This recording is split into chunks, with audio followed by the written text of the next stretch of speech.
Hello friends, ഞാനിത് ആർക്കും വേണ്ടിയിട്ട് പറയുന്ന സംഭവമല്ല. ഞാൻ പടം കണ്ടതിൻ്റെ ആ ഒരു സ്പിരിറ്റിൽ വന്നിട്ട് പറയുന്ന സംഭവമാണ്. അത്രയും നല്ലൊരു പടത്തിനെ നമ്മൾ ഡീഗ്രേഡ് ചെയ്ത് നശിപ്പിക്കരുതെന്ന് എനിക്ക് പറയാനുള്ളൂ.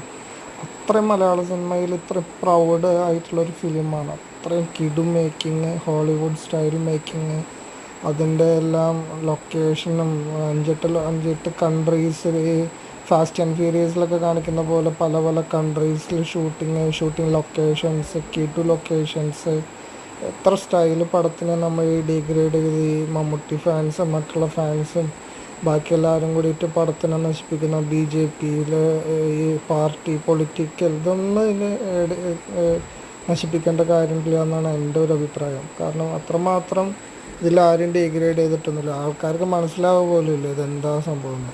പിന്നെ എന്തിനാണ് നമ്മൾ വെറുതെ ഈ രാഷ്ട്രീയം പറഞ്ഞ് ഈ പടത്തിനെ നശിപ്പിക്കാൻ നോക്കുന്നത്?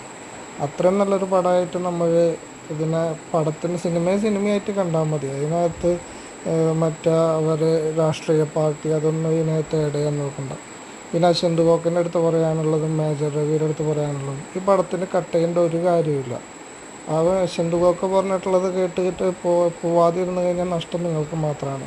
ഞാൻ അശ്വന്ത് കോക്കിൻ്റെ റിവ്യൂ കേൾക്കാറുണ്ട്, പക്ഷെ ഇപ്പം ഇനിയോട്ട് ഞാൻ അശ്വന്ത് കോക്കിൻ്റെ റിവ്യൂ ഞാൻ ഇനി കേൾക്കില്ല. അത്രയും പരവാണ റിവ്യൂ ആണ് പറഞ്ഞത്.